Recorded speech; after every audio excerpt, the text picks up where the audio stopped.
काठमाडौँको एक शान्त क्याफेमा आर्यन हरेक साँझ एउटै टेबलमा बसेर किताब पढ्थ्यो। एक दिन त्यही क्याफेमा एउटा केटी आई, माया। उसको बानी अनौठो थियो। ऊ हरेक दिन एउटै गुलाब लिएर आउँथी, तर कसैलाई दिन्नथी।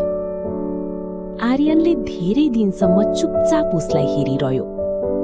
एक दिन साहस गरेर सोध्यो, यो गुलाब कसको लागि हो?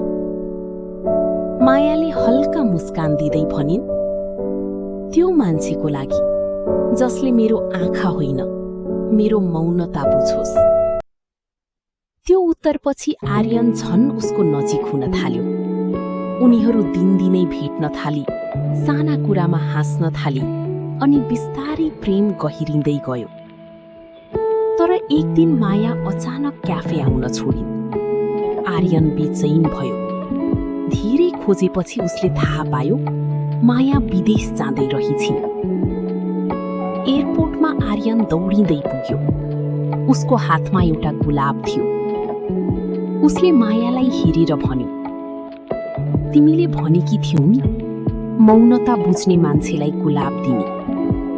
सायद आज त्यो गुलाब मेरो लागि हो। मायाको आँखा रसाए।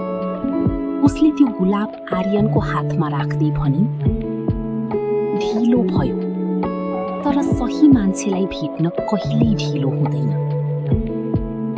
त्यो दिनपछि दूरी हजारौं किलोमिटर थियो, तर उनीहरूको प्रेम एउटै धड्कन जस्तै भयो।